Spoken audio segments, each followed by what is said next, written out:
privilege. Wendy, you recognize point of privilege? Thank you. For the purpose of the minutes, welcome to our new board member, and have you been sworn in? I have. Great, welcome. Thank you. Welcome, Sarah. Thank you, Wendy. Public comment. Is there anyone in the public who would like to comment at this point in time? But you, There's a list. is there a list? Yeah. There's a list. Olga. Yeah. You want to call the list, Olga?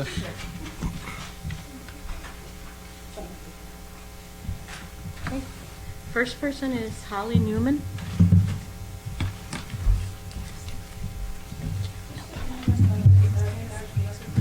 Name and address. My name is Holly Newman. My address is 19 Round Table Road. I have a daughter who is a junior at New Milford High School, and this is my son Joshua. He's in 8th grade. Joshua and I have discussed what I'm here to talk about. Joshua was a 7th grader at Skedikoke Middle School during the 21-22 school year. He was bullied verbally and physically the entire year.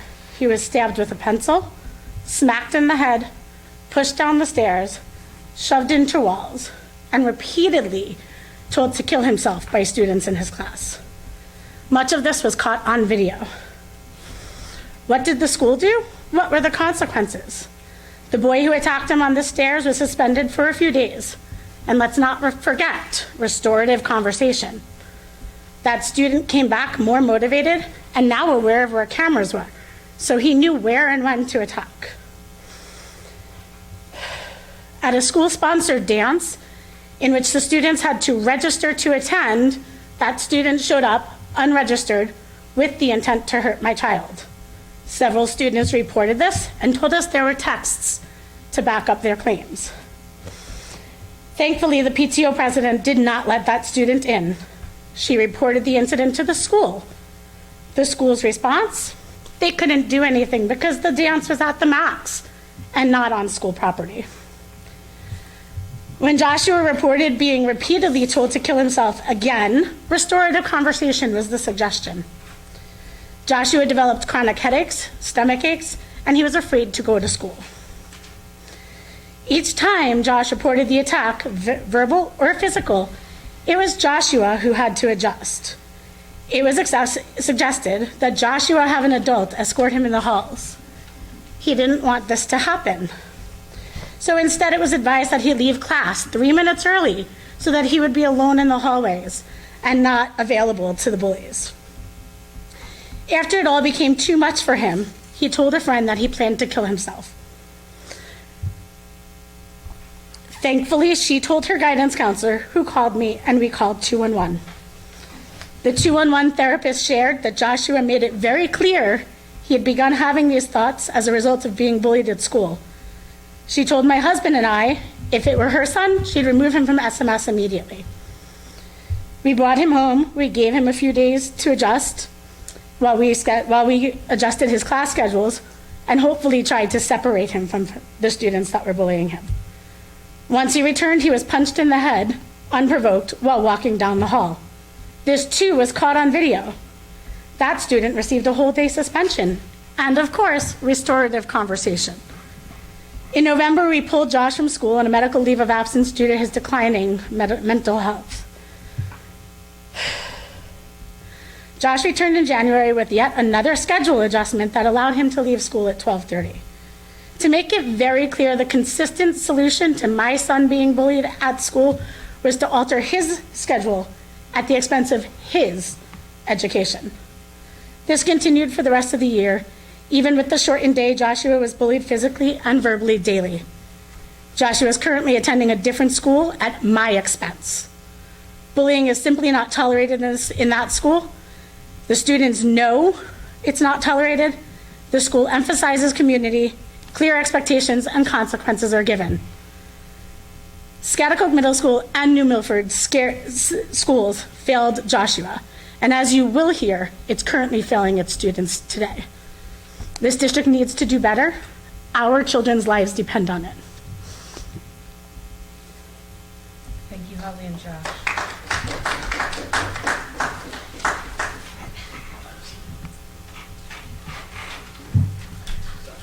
Tracy Rusil. Rosie. Thank you. Thank you. Hi, Tracy Rusil, Ruscil, 2 Rustic Hill Lane. Hi, everyone. I'm Tracy Rusil. I have 3 kids in the New Milford School District, a daughter that's a freshman, and twin 7th graders at Scatticoke.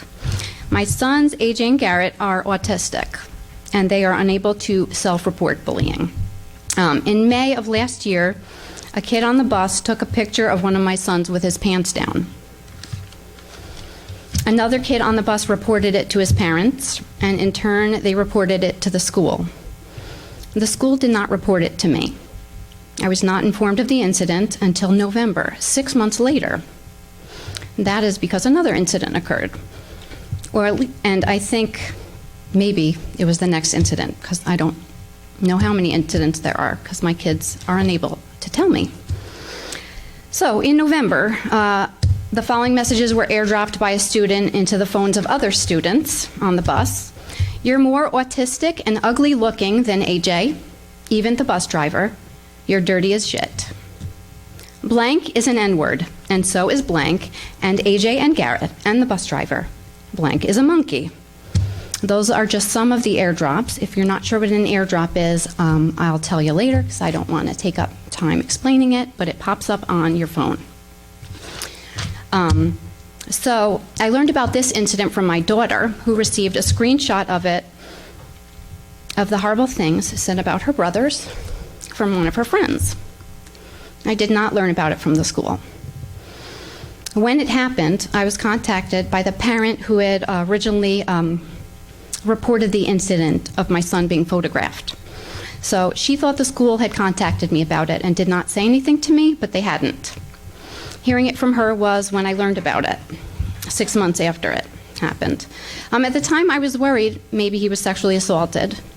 The only thing I knew was that his pants were down and someone took a photo.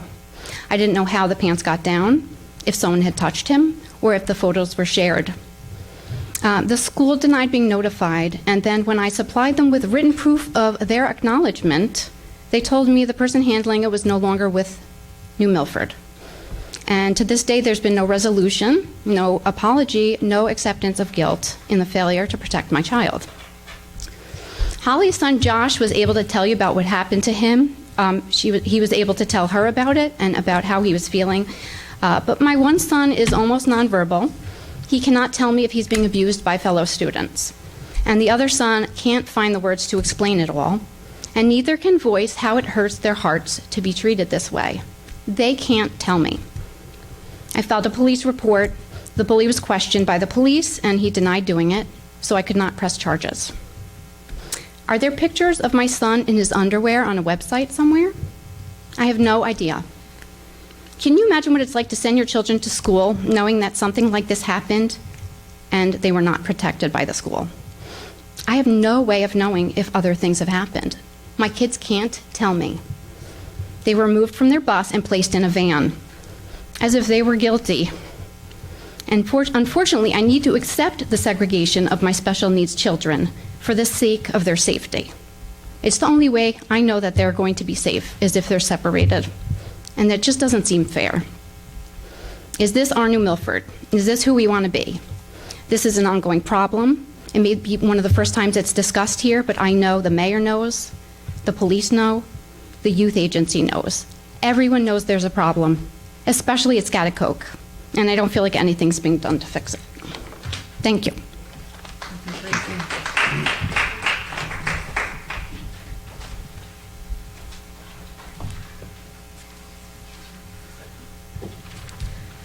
Beth Basher?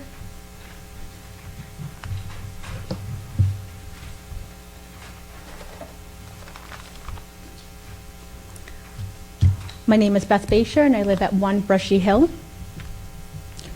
When is enough enough? When is it enough when you see your kids coming off the bus without a smile? When is it enough when you hear the stories repeatedly from one specific class with specific children disrupting learning? Why do the students feel it's okay to rummage through other kids' school bags and think it's okay? Is learning being done, or is it about survival at this point?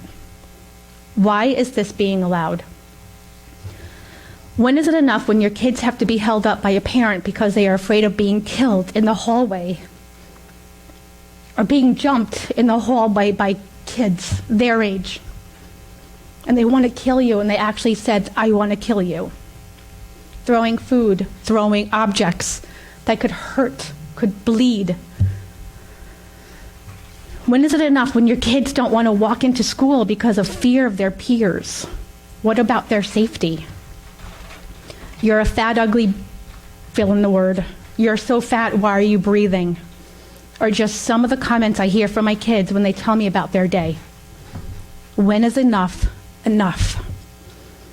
Kids are at a sensitive age with body images, self-esteem issues, confidence, finding out who they are and trying to leave a footprint on this earth. They won't be able to do this if this continues. This is the time to support each other and not hurt each other. Respect is not practiced in this school, especially when it comes to their teachers and peers. It's disgusting. I ask again, when is enough enough? This whole year I have been hearing stories of bullying, harassment, and so on, wiping tears, holding my daughters tighter and longer, making them know they feel they are loved and safe. I'll ask you this. Is the school safe when your sons, daughters, or the children you have guardianship over have all this aforementioned? Nope. What can be done? What needs to be done? Computers have taken over learning, which is a shame. As a former special ed and mainstream teacher during the pandemic, I did the most I could without the screen. Why can't we limit computers now? What's wrong with paper and pencil? It takes a village to raise children, and it takes partnerships to make it all happen. Administration needs to be stronger, and parents should work with them to achieve a safe goal. Consequences need to be implemented and followed through more tightly. I understand they are limited on what can be done, but obviously what's been happening is not working to make Schaghticoke Middle School a better school, nor the environment. I didn't have any issues with New Milford until this year, and it's disgusting. I have been on the phone with administration almost 2 to 3 times a week, reporting something that happened to my children directly. I am sick of it. This is a school, a place for learning, and instead, I feel it's a place to learn how to survive. Just a few weeks ago, a young girl committed suicide in New Jersey because of bullying, something that is coming the new norm, just like lockdown, just like staying in place practices. When is enough enough? The young girl who was tormented in her school from peers recorded her physical fight on social media. She was 15 years of age, which isn't that much older than these students at Schaghticoke Middle School. A parent of New Milford removed her child because of bullying from Sarah Noble Intermediate School. What needs to happen before a suicide or even more kids are pulled out? Mental health. Highly motivated and skilled mental health advocates need to be readily available to these children. The school needs to provide this service to those who need it.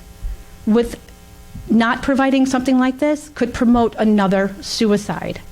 And I ask again, when is enough enough? Thank you.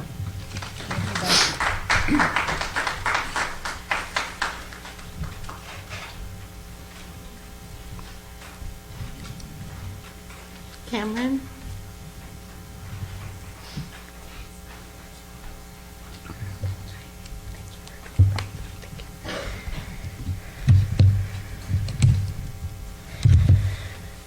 I'm Cameron Basher. I live at 1 Brushy Hill Lane.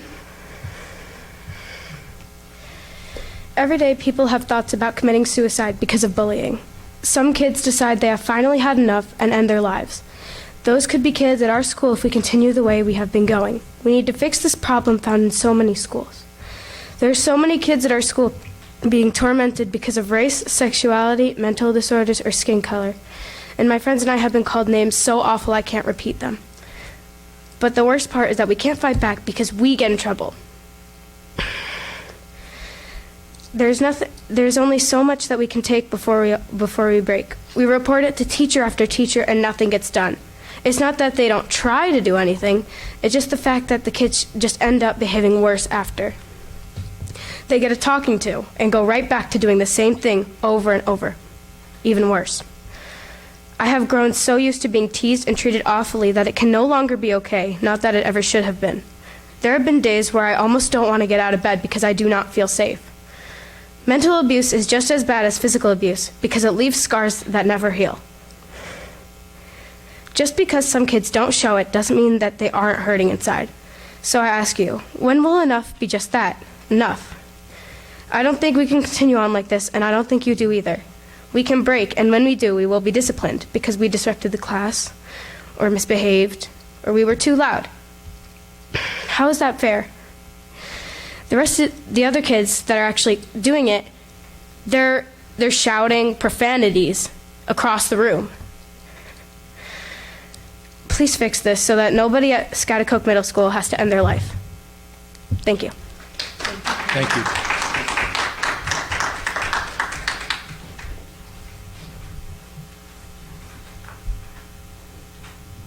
Erin Haynes? Haynes, please. Hi, my name is Erin Haynes. I live at 19 Greenview Road. Thank you for the opportunity to speak. I am both a parent of a fourth grader at Sarah Noble, Isaiah, and I'm also the music teacher at Hill and Plain School.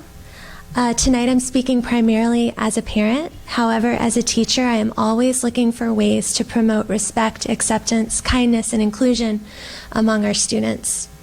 I am here in support of these parents speaking out against bullying. I think their stories speak louder than anything else I could say, but I'm also here because my son is autistic with intellectual disabilities. And although we are fortunate not to have to deal with bullying yet, as far as I know, it's something I worry about more and more as he approaches middle school. I hear about our neighbors, some of his very best friends being bullied, and it's absolutely unacceptable. I stand in support of these boys and also for my son's future. My son has a very loving heart.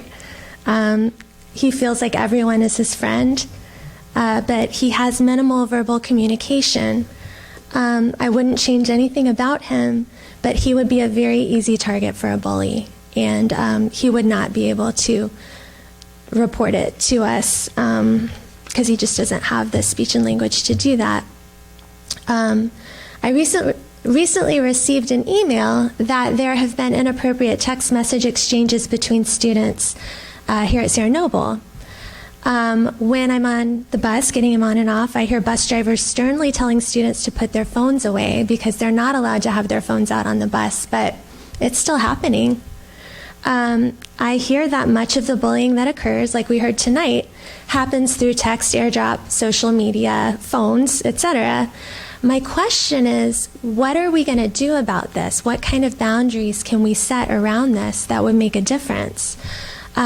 These students have tools in their hands that they are clearly not developmentally ready to handle responsibly. And, you know, I think it's not entirely their fault that they've been given these tools and there's no accountability for how they're being used. And I don't know what the answer to that is, but I think we need to figure that out.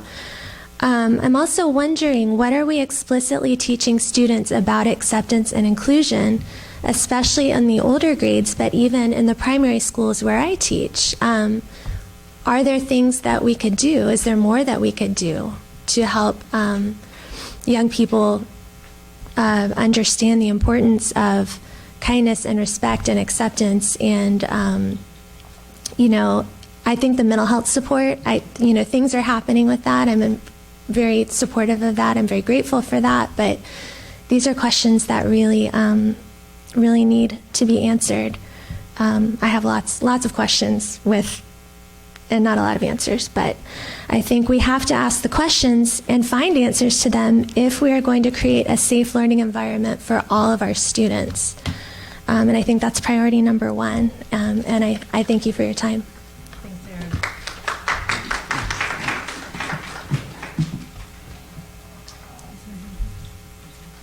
Is that it? Do you want to make sure that someone else? Megan, do you want to speak? I wasn't planning on speaking, but I feel I need to. So, Megan Bird, 2 Carlson Road.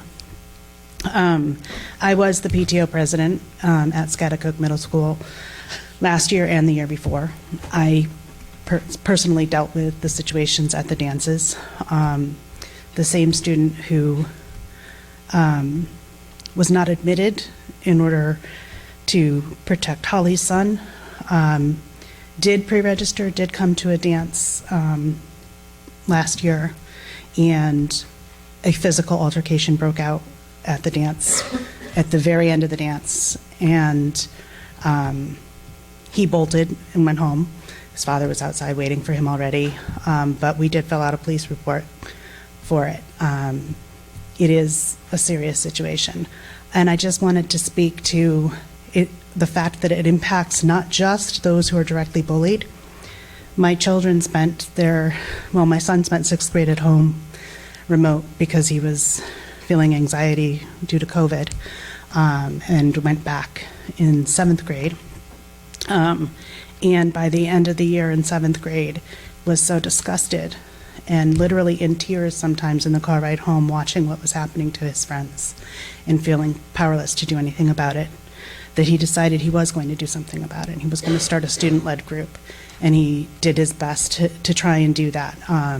It was at the very end of the year, so nothing got off the ground last year, but we were invited, as were other parents and students, to participate in the school climate committee, which I'm very thankful for, and we've been to every meeting since we were invited last spring. We've missed one. And this year, other students and a few other parents have started attending as well, but it's not a lot. And honestly, the school climate committee is not addressing the bullying problem. They have just started a student-led group, I think it's student-led club or for change or something like that. Student Leaders for Change, I think, is what they're calling it. But again, it shouldn't be up to the students to try and change their school. I mean, yes, they have a responsibility to participate in that change, absolutely, but it should be coming from above. I do think the new administration at the school this year is doing what they can, but the problem is severe, and it has been severe for many years. And I think it's gotten worse after COVID. I think a lot of students just don't know how to interact with anybody anymore after being at home for a couple of years and separated from the social situation. So they definitely need a little more help. And I felt I needed to say that. If anybody wants to talk to me about what I personally saw as PTO president, I'm happy to share that information. As Holly said, I did report it to the school and the district when it happened, so they were aware. But I know for a fact that the student is still repeat offending this year.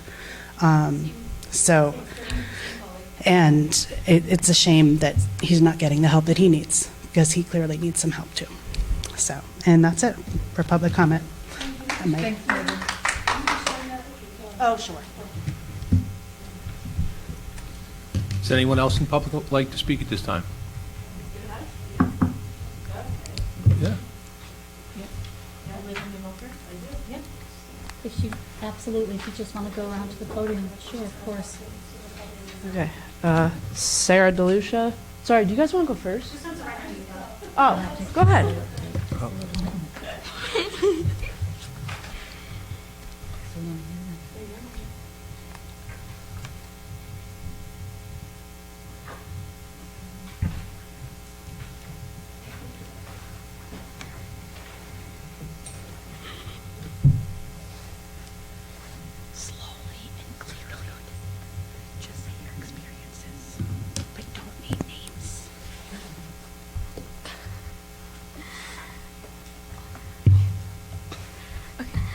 Hi, I'm Mackenzie Basher. I live at One Bushy Hill. Okay. What I've honestly experienced about bullying is that I think honestly, it's always in this one class. But I've always come home saying really really negative. I've said nothing positive about that classroom except for one thing maybe. But that's probably it. But one of my worst experience in that classroom is that I was in the classroom and we were just like, it was just a normal day. But these people decided not to be so nice, and they just decided to just put hand sanitizer all over my clothes and all over my arms and stuff.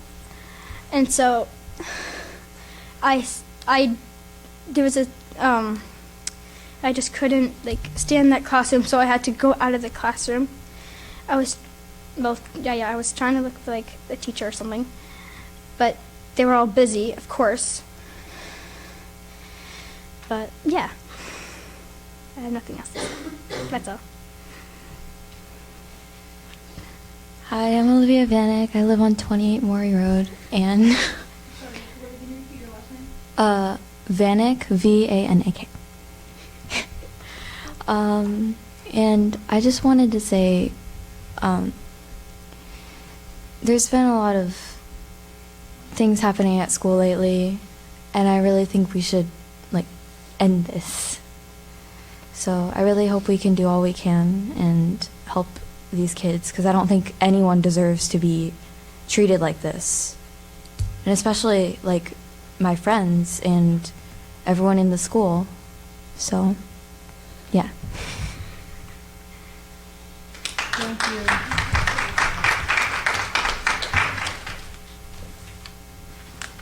Sarah DeLucia, 12 Palomino Drive. I wasn't really planning to speak, but I graduated in 2014, and my experience with bullying was awful. I had the police involved. I had a projector screen put up of how ugly I was, all these photos of me.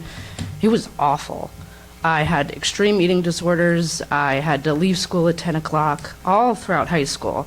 And I came to that school my sophomore year, so I was new, I was an easy target. And throughout my entire high school experience, I was just sent to the guidance office. That was all that was done. If there were students in there, I just had to sit there. I was consistently yelled at by my principal. I don't think he's there anymore, but I was consistently yelled at by my principal that I wasn't in class enough, that I was always skipping school, and it just took my mom battling with the school system to keep me out of school because of how severely bullied I was. I had years, still do, of trauma that I'm still dealing with, and I'm 26 now. And I just feel as though hearing all of this tonight, it's crazy to me that it's still like this. I thought when I left, I was like, hopefully they'll do something about it, you know? And just hearing this tonight, I had to say something, because I dealt with that for 3 years. It was awful, and I'm heartbroken hearing this now, and especially in 8th grade. You know what I mean? And I just really hope you guys take into consideration everything that everyone's saying, my experience that happened years ago, and just know that this issue is big, it's huge. And that's it. I just really hope you guys understand the depth of it. Thank you. Thank you,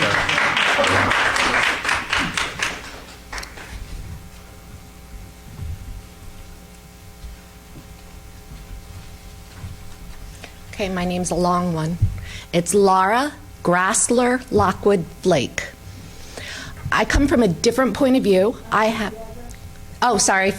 Sundance Road, New Milford. Come from a different point of view. I have a 6th grader at Schaghticoke right now. He is not currently being bullied. He's a white knighter. Every day he comes home, we get a phone call, we get a story from him where he stood in the middle. I don't know if you noticed the 6-foot blonde kid. That's my 12-year-old baby. He gets in the middle of these and tries to stop it. Then he misses class. We get a call that he missed assignments, that he got a little rough, which possible. My children are not angels. I have 4 other children who are adults now. They attended New Fairfield schools, middle school and high school, and Sherman Middle School and high school. We didn't have these problems at those schools. Granted, they're a bit older, They're 26, 27, and 30. But we didn't have these problems. The administration, the teachers, the vice principals were involved with the parents, with the bullying. There were repercussions. Granted, as parents, of course, we were not told of punishments or repercussions, but something was done to stop kids from picking on other kids. Something was done. We didn't have these stories every day. I don't believe this is strictly a COVID issue because Scotty was bullied in Northville. The principal handled it and it was stopped. And it was by a student who is currently bullying at Schaghticoke right now. Currently. And continues. So I would like to see, as a seasoned parent, some kind of information to the parents, some procedures or protocols. I spent a week talking to some friends of mine who are teachers in the school system and digging through paperwork to find out that the school board actually, or the district, I should say, actually has a hidden, like buried form where you can anonymously report bullying. None of the other parents I know knew that was there. Nothing has ever been sent to us that I have ever seen telling us what we can do about this. And it's known that it happens. So can't we work in partnership to help our children work together? Like I said, the other two school systems I have put children through didn't have these issues like I'm seeing at Schaghticoke and I'm hearing about at Schaghticoke. And that's it. Laura?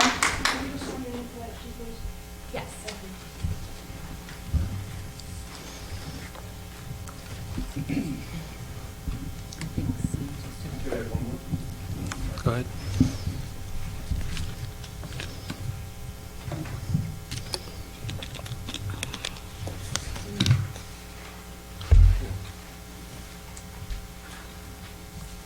Good evening. Russell Newman, 19 Roundtable.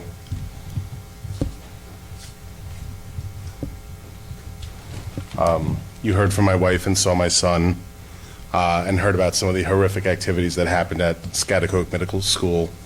Thank you for mentioning the hidden form. When we asked for that form to report the bullying to go to the state, we were told that it didn't exist. We were told that there was no such form available. Just a little more history on what happened to Joshua. Right before we fully pulled him from the school, he was in the hallway with a principal, with a guidance counselor, with his mother. He saw a bully come across the hall. He said, "Quick, come into this empty room." He literally grabbed administrators and his mom to pull them out of the hallway because he was so terrified. One of the times that my wife did come into the school, he was punched as he was walking down the hallway to her. You know, there has been a lot of administration changes. I know that several administrators have left Schaghticoke, some new ones have come in, some new thoughts and ideas. Perhaps some electronic monitoring. You know, I know that some school districts offer anything within the IP address, whether it's a school-based Chromebook or a personal device, can be monitored. Catchwords, major activities. That's something that absolutely should be in place. You know, certainly as photos of children are being taken inappropriately, these are things that can be flagged and caught. Perhaps, I know the SROs do a lot of hard work with these kids, trying to straighten out the courses of a few of these kids. You know, perhaps not just guidance. Maybe, I don't know what other further steps they can take. But I don't think that the children that are being tortured and beaten and harassed should be the ones affected by the leadership. I think the children causing the damage need to be separated, need to be taken out. I'm going to step away now. Thank you. Thank you. Is there anyone else? I'll close public comment.